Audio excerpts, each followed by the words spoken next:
Mon nom, c'est Edith Saint-Amand. Je suis responsable d'un service de garde éducatif en milieu familial depuis déjà 13 ans.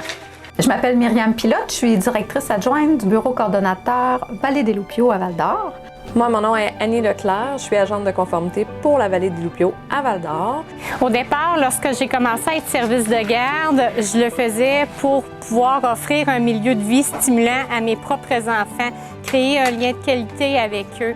Ça faisait 6 mois que j'étais RSG et puis déjà, la passion m'a envahie. J'ai fait ma demande pour devenir un service de garde accrédité.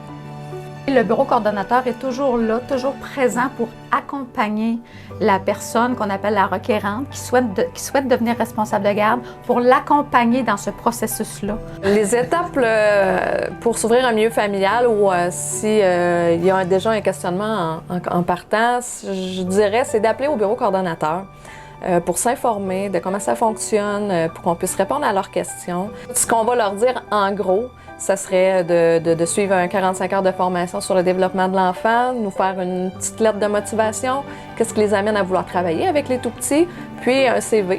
À partir de là, nous, on débute un processus, puis on y va étape par étape. Les exigences premières pour l'ouverture d'un service de garde, c'est vraiment de faire une formation obligatoire à l'ouverture, donc c'est un 45 heures.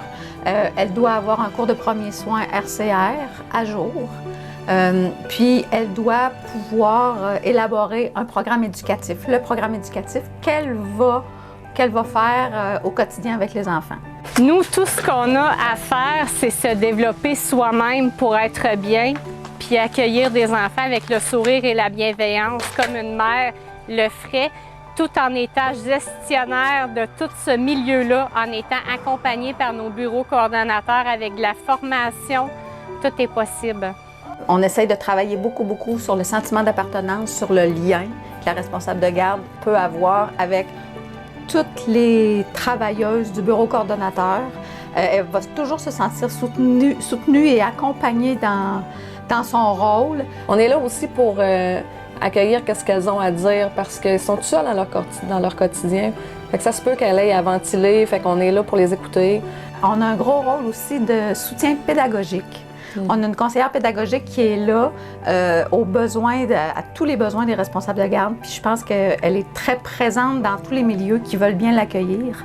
On a une quantité phénoménale de matériel, de livres, de jeux à leur prêter, à leur disposition. La conseillère pédagogique aussi est là pour répondre à tous les questionnements au niveau des enfants pour améliorer, faciliter le travail de la responsable de garde. Si j'aurais un message à transmettre à toutes celles qui se demandent ce qu'ils pourraient faire comme carrière qui comblerait les besoins de la famille, je dirais, venez-vous-en comme collègue. En responsable de service éducatif, on transmet nos propres valeurs, on transforme notre milieu comme on le souhaite, on adapte notre horaire. Présentement, j'ai un horaire de 4 jours semaine. Dans le passé, j'ai eu un horaire de 3 jours et j'ai déjà aussi été un service de garde à temps plein. Donc, on ajuste notre salaire en fonction des besoins de la famille aussi. On peut décider de prendre seulement 4 enfants ou 6 enfants. Tout est adapté. À toi de créer ton bonheur. Pour une personne qui se trouve mal pris et qui aurait le goût de s'investir dans une nouvelle carrière, c'est une opportunité très intéressante.